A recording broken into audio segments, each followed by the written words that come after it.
श्री दुर्गा सप्तशती प्रथमोध्याय।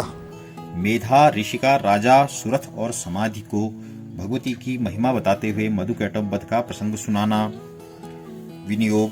प्रथम चरित्र के ब्रह्मा ऋषि, महाकाली देवता, गायत्री छंद, नंदा शक्ति, रक्त दंतिका बीज, अग्नि तत्व और ऋग्वेद स्वरूप हैं। श्री महाकाली देवता की प्रसन्नता के लिए प्रथम चरित्र के जप में विनियोग किया जाता है।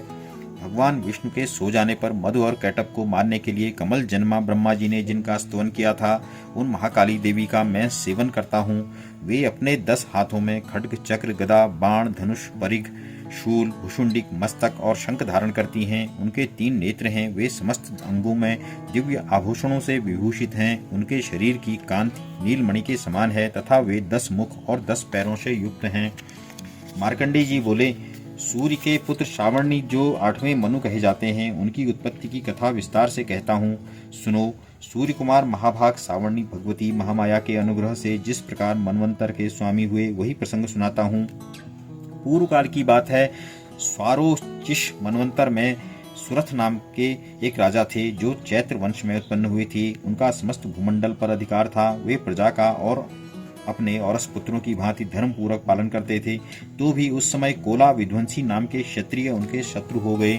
राजा सुरथ की दंड नीति बड़ी प्रबल थी। उनका शत्रुओं के साथ संग्राम हुआ। यद्यपि कोला विध्वंसी संख्या में कम थे, तो भी राजा सुरथ युद्ध में उनसे परास्त हो गए। तब वे युद्ध भूमि से अपने नगर को लौट आए और केवल अपने देश के राजा होकर रहने लगे। समूची पृथ्वी से अब उनका अधिकार जाता रहा, किंतु वहां भी उन प्रबल शत्रुओं ने उस समय महाभाग महाराजा सुरथ पर आक्रमण कर दिया।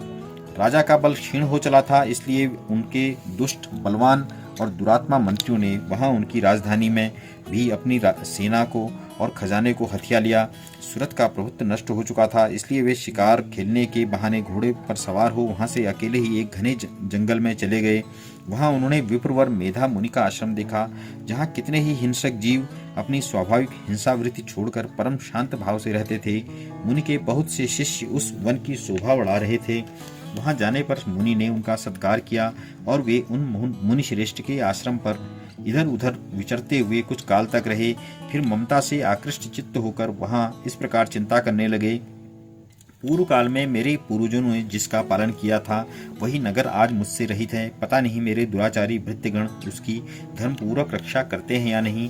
जो सदा मद की वर्षा करने वाला और शूरवीर था, वह मेरा प्रधान हाथी अब शत्रुओं के अधीन होकर न जाने किन भोगों को भोगता होगा। जो लोग मेरी कृपा, धन और भोजन पाने से सदा मेरे पीछे पीछे चलते थे, वे निश्चय ही अब दूसरे राजाओं का अनुसरण करते होंगे।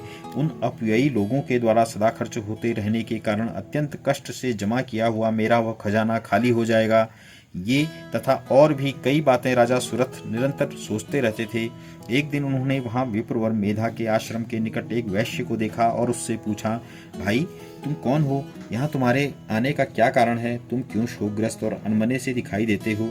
राजा सुरथ का यह प्रेम पूर्वक कहा हुआ वचन सुनकर वैश्य ने विनीत भाव से उन्हें प्रणाम करके कहा। वैश्य बोला, राजन, मैं धनियों के कुल में उत्पन्न एक वैश्य हूँ। मेरा नाम समाधि है। मेरे दुष्ट स्त्री पुत्रों ने धन के लोभ से मुझे घर से बाहर निकाल दिया है। मैं इस समय धन, स्त्री और पुत्रों से वंचित हूँ। मेरे विश्वसनीय बंधुओं ने मेरा ही धन लेकर मुझे दूर कर दिया है, इसलिए दुखी होकर मैं वन में चला आया हूँ। यहाँ रहकर मैं इस बात को नहीं जानता कि मेरे पुत्रों की, स्त्री की और स्वजनों की कुशल क्या है या नहीं। इस समय घर में वे कुशल से रहते हैं अथवा उन्हें कोई कष्ट है। वे मेरे पुत्र कैसे हैं? क्या वे सदाचारी हैं अथवा दुराचारी हो गए हैं? राजा ने पूछा, जिन लोभी स्त्री पुत्र आदि ने धन के कारण तुम्हें घर से निकाल दिया, उनके प्रति तुम्हारे चित्त में इतना स्नेह का बंधन क्यों है?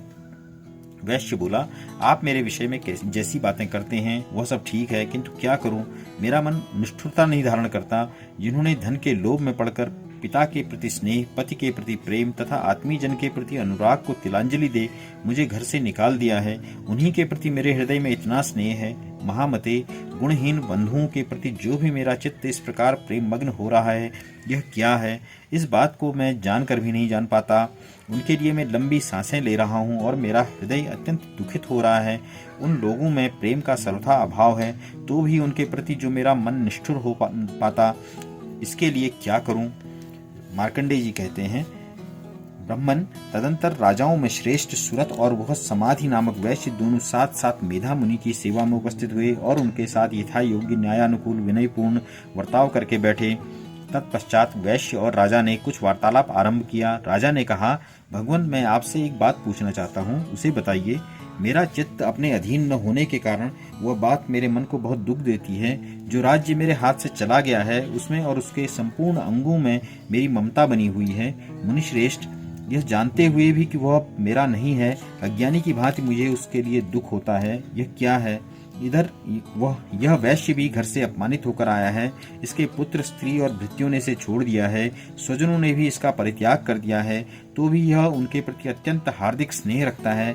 इस प्रकार यह तथा मैं दोनों ही बहुत दुखी हैं। जिनमें प्रत्यक्ष दोष देखा गया है उस विषय के लिए भी हमारे मन में ममता जनित आकर्षण पैदा हो रहा है। महाभाग, हम दोनों समझदार हैं, तो भी हम में जो मोह पैदा हुआ है यह क्या है? विवेक शून्य पुरुष की भांति मुझ में और इसमें भी यह मूढ़ता प्रत्यक्ष दिखाई देती है। ऋषि बोले, महाभाग, विषय मार्ग का ज्ञान सब जीवों को है, इसी प्रकार विषय भी सबके लिए अलग अलग हैं। कुछ प्राणी दिन में नहीं देखते और दूसरे रात में नहीं देखते, तथा कुछ जीव ऐसे हैं जो दिन और रात्रि में भी बराबर ही देखते हैं। यह ठीक है कि मनुष्य समझदार है, किंतु केवल वे ही ऐसे नहीं होते। पशु, पक्षी और मृग आदि सभी प्राणी समझदार होते हैं। मनुष्यों की समझ भी वैसी ही होती है जैसी उन मृग और पक्षियों की होती है, तथा जैसी मनुष्यों की होती है वैसी ही उन मृग, पक्षी आदि की होती है। यह तथा अन्य बातें भी प्राय दोनों में समान ही हैं। समझ होने पर भी इन पक्षियों को तो देखो, ये स्वयं भूख से पीड़ित होते हुए भी मोहवश बच्चों की चोंच में कितने चाव से अन्न के दाने डाल रहे हैं। नरश्रेष्ठ, क्या तुम नहीं देखते कि ये मनुष्य समझदार होते हुए भी लोभवश अपने किए हुए उपकार का बदला पाने के लिए पुत्रों की अभिलाषा करते हैं? यद्यपि उन सब में समझ की कमी नहीं है, तथापि वे संसार की स्थिति, जन्म मरण की परंपरा बनाए रखने वाली भगवती महामाया के प्रभाव द्वारा ममतामय भंवर से युक्त मोह के गहरे गर्त में गिराए गए हैं। इसलिए इसमें आश्चर्य नहीं करना चाहिए। जगदीश्वर भगवान विष्णु की योग निद्रा रूपा जो भगवती महामाया हैं, उन्हीं से यह जगत मोहित हो रहा है। वे भगवती महामाया देवी ज्ञानियों के चित्त को बलपूर्वक खींचकर मोह में डाल देती हैं। वे ही संपूर्ण चराचर जगत की सृष्टि करती हैं, तथा वे ही प्रसन्न होने पर मनुष्यों को मुक्ति के लिए वरदान देती हैं। वे ही पराविद्या, संसार बंधन और मोक्ष की हेतुभूता सनातनी देवी तथा संपूर्ण ईश्वरों की भी अधीश्वरी हैं।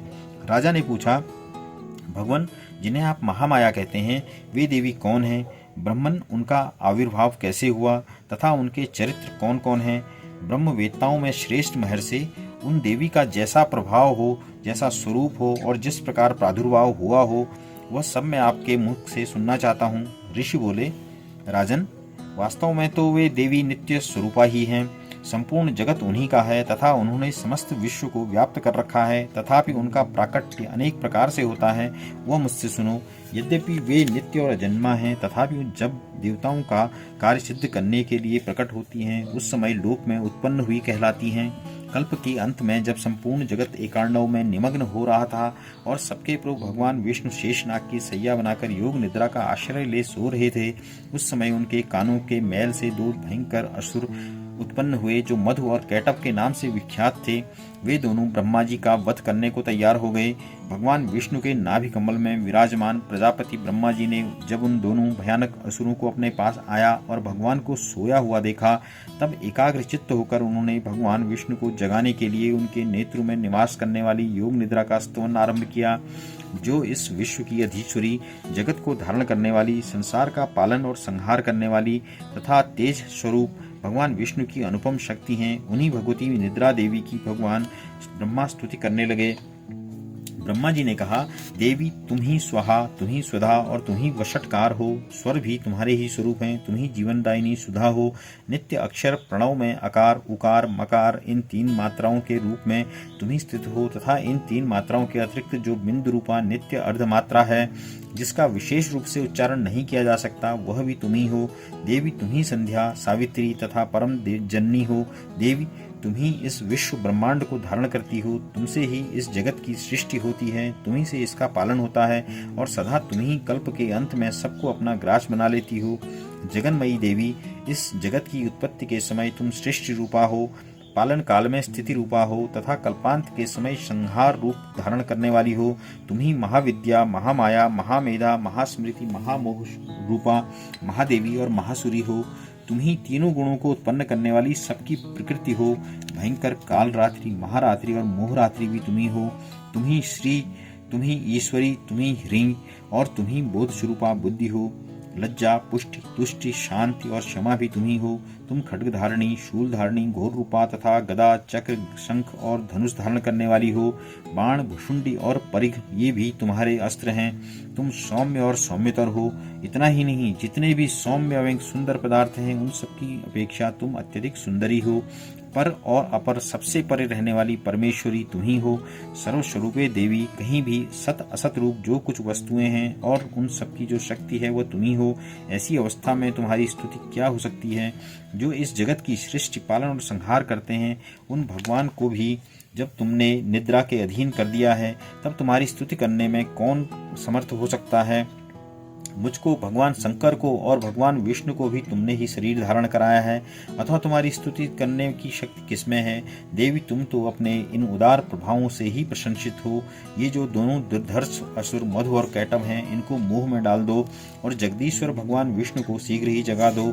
साथ ही इनके भीतर इन दोनों महान असुरों को मार डालने की बुद्धि उत्पन्न कर दो।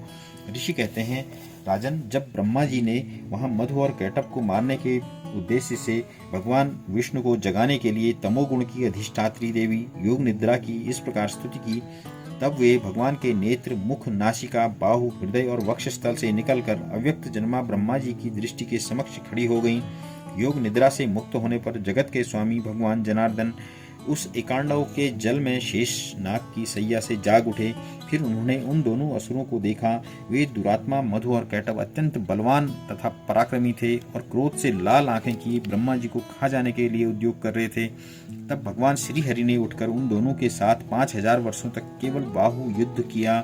वे दोनों भी अत्यंत बल के कारण उन्मत्त हो रहे थे। इधर महामाया ने भी उन्हें मोह में डाल रखा था।